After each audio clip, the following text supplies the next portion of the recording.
Welcome to new TV Telugu. ఇప్పుడు Telangana top tech చూద్దాం. మెదక్ జిల్లా పాపన్నపేట మండల పరిధిలోని నాగసానుపల్లి గ్రామంలోని ప్రముఖ పుణ్యక్షేత్రం శ్రీ ఏడుపాయల వనదుర్గ భవాని అమ్మవారి ఆలయంలో అమ్మవారి ప్రత్యేకంగా అలంకరించి ప్రత్యేక పూజలు, అభిషేకాలు, హారతులు నిర్వహించారు. స్కూల్ కోసం కేంద్రంపై ఒత్తిడి తెచ్చారని మాజీ ఎంపీ వినోద్ కుమార్ తెలిపారు. వరంగల్ కు సైనిక్ స్కూల్ మంజూరు చేసినా అనేక షరతులు పెట్టారన్నారు. సీఎం గారు రేవంత్ రెడ్డి బాధ్యతలు చేపట్టిన వెంటనే సైనిక్ స్కూల్ గురించి తాను లేఖ రాస్తే హేళన చేస్తూ మాట్లాడారన్నారు. ఏపీ సైనిక్ స్కూల్స్ లో తెలంగాణ వారికి రిజర్వేషన్ తొలగించడాన్ని నిలిపివేసేలా సీఎం కృషి చేయాలని బుధవారం కోరారు. లారీలు రాక వరి ధాన్యం కొనుగోలు కేంద్రాల్లోనే ధాన్యం మగ్గుతుందని రైతులు ఆవేదన వ్యక్తం చేస్తూ రాస్తారోకో చేపట్టారు. లారీల కొరత అంటూ అధికారులు చెప్పడం ఏంటని రైతులు ప్రశ్నించారు.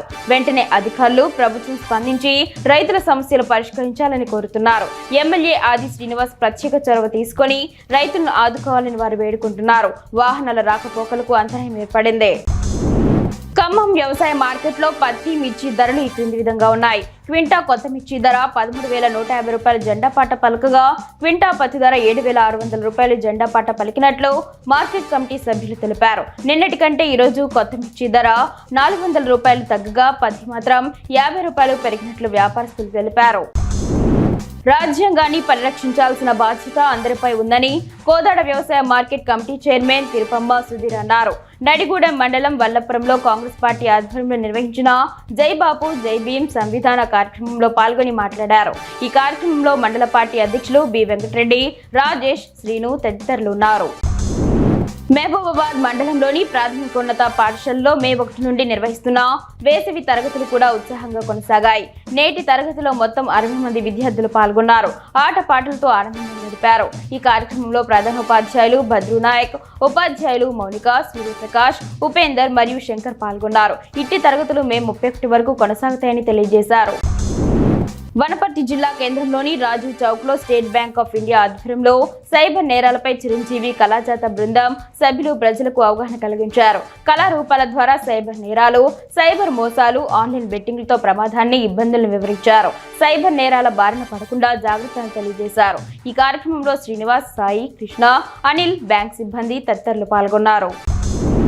తెలంగాణ రాష్ట్ర రవాణా, బీసీ వెల్ఫేర్ శాఖల మంత్రి పొన్నం ప్రభాకర్ పుట్టినరోజును పురస్కరించుకొని వారి గోత్ర నామాలతో వేములవాడ శ్రీ రాజరాజేశ్వర స్వామి వారికి, అమ్మవార్లకు పూజలు చేసినట్లు అర్చకులు శరత్ కుమార్ తెలిపారు. శ్రీ స్వామివారి కృపా కటాక్షాలు మంత్రిపై ఎల్లప్పుడూ ఉండాలని, అష్టైశ్వర్యాలతో, ఆయురారోగ్యాలతో సమృద్ధి చెందాలని స్వామివారిని ప్రార్థించినట్లు చెప్పారు.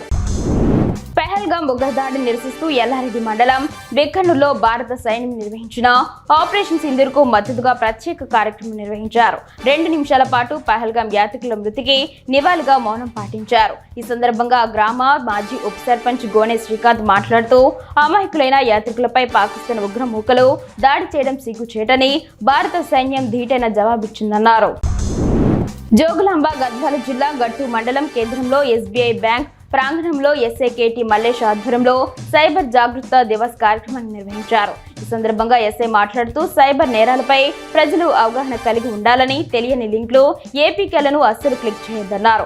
ఎవరైనా బ్యాంకుల నుంచి కాల్ చేస్తున్నామని, ఓటీపీలు చెప్పండి అని అంటే చెప్పొద్దన్నారు. అప్రమత్తంతో ఉండాలని హెచ్చరించారు.